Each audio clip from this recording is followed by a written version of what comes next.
Dios te bendiga, Dios te guarde.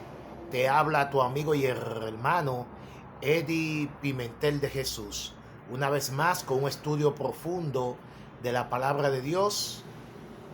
Así que comparte, dale me gusta, sigue la página para que muchas personas conozcan más de la palabra de Dios. Y esta vez lleva como título el tema La fe que salva. Oremos. Padre querido, que habitas entre seres santos, te doy la honra y la gloria por los siglos de los siglos. Padre, al estudiar tu palabra, acompáñanos y no solamente estudiarla y escucharla, sino ayúdame a ponerla en práctica. En el nombre de Jesús. Amén. La fe que salva. La fe es indispensable. Todos necesitamos tener fe en algo o en alguien. El hombre sin fe es un muerto que camina o un vivo que destruye. La crisis de la fe es una calamidad que no puede ser superada con sus daños. ¿En qué consiste la fe que salva? ¿Cómo se adquiere y desarrolla? ¿Cuáles son sus frutos y beneficios actuales? ¿Qué es la fe? Es pues la fe la sustancia o soporte o garantía de cosas que se esperan, la demostración o prueba evidencia de cosas que no se ven. Hebreos capítulo 11 versículo 1. ¿Cuán importante es la fe? ¿Qué debe creer uno acerca de Dios? Pero sin fe es imposible agradar a Dios, porque es necesario que el que se acerca a Dios crea que le hay y que es galardonador de lo que le buscan. Versículo 6. Únicamente, ¿cómo podemos conocer verdaderamente a Dios? Ni el Padre conoce a alguno, sino el Hijo, a quien el Hijo lo quiere revelar. Mateo capítulo 11, versículo 27. ¿En quién debemos creer para ser salvos? Porque de tal manera amó Dios al mundo, que ha dado a su Hijo unigénito, para que todo aquel que en él cree no se pierda, mas tenga vida eterna. Juan capítulo 3, versículo 16. Únicamente, ¿cómo puede ser justificado el hombre, siendo que la ley no puede justificar al pecador? Se vuelve por eso sin valor. Justificado pues por la fe, tenemos paz para con Dios por medio del Señor Jesucristo. Romanos 5:1. Ya que por la obra de la ley ningún ser humano será justificado delante de él, porque por medio de la ley es el conocimiento del pecado. Romanos capítulo 3, versículo 20. ¿Cuál será la experiencia de aquellos que andan conforme al Espíritu? Para que la justicia de la ley se cumpliese en nosotros, que no andamos conforme a la carne, sino conforme al Espíritu, porque no se sujeta, por cuanto los designios de la carne son enemistad contra Dios, porque no sujetan a la ley de Dios, ni tampoco pueden. Romanos capítulo 8, versículos 4 y 7.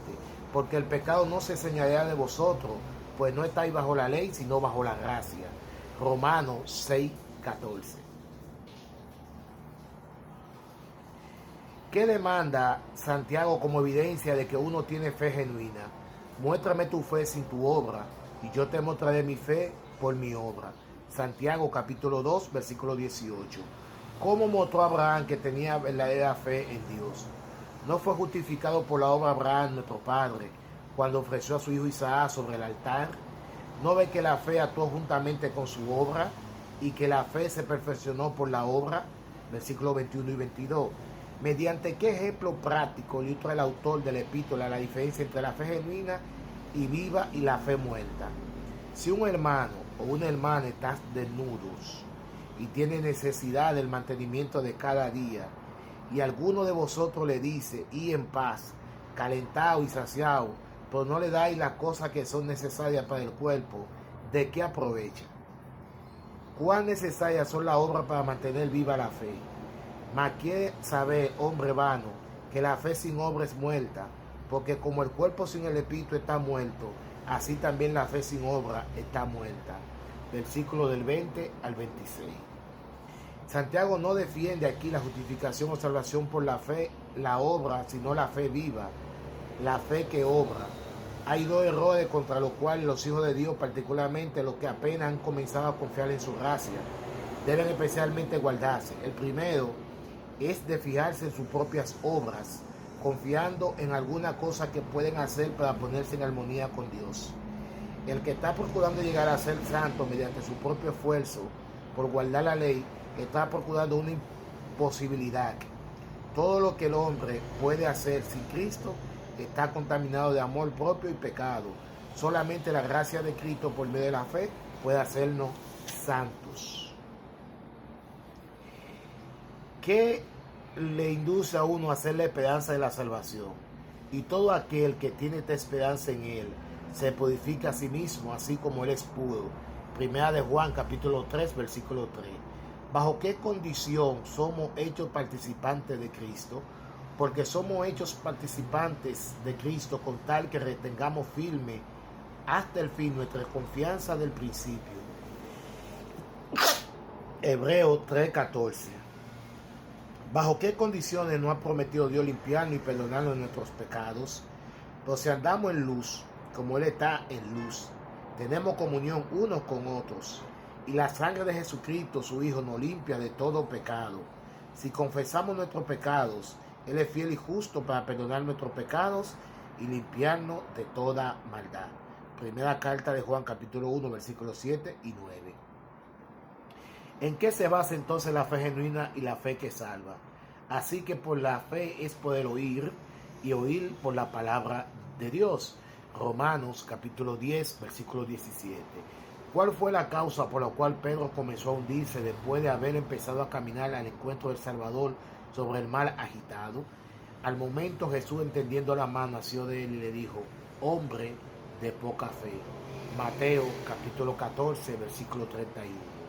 El temor que Pedro le tuvo al mar turbulento lo hizo dudar del poder de la palabra de Cristo, que le dijo: ven. ¿Con qué tenemos el privilegio de ser llenados? Y el Dios de esperanza os llene de todo gozo y paz en el creer, para que abundáis en esperanza por el poder del Espíritu Santo. Romanos capítulo 15, versículo 13. La fe puede ser fortalecida por el ejercicio diario. No es una cosa grande, hecha una vez por todas. Lo que proporciona fe individual, sino una confianza diaria con Dios, sencilla como la de un niño, o una obediencia implícita en su palabra. Algunos convierten la fe en un asunto más difícil que el que Dios quisiera que fuese, porque tratan de abarcar demasiado de una sola vez. Asumen la carga de mañana y de la semana siguiente, cuando Dios proporciona fuerza solamente para hoy. Cuando mañana venga, agárralo con sus deberes, pero no antes de que llegue. Deberíamos recordar la preciosa promesa: como tu día serán tus fuerzas. Deuteronomio capítulo 33, versículo 25. Dios nos bendiga y que Dios nos ayude a tener una fe grande en nuestro Dios. Oremos. Padre querido, gracias por tu palabra. Aumenta nuestra débil fe en ti, Señor. Que aunque el mal agitado por todo el mundo nos quiera destruir, nuestra fe sea inconmovible. En el nombre de Jesús. Amén.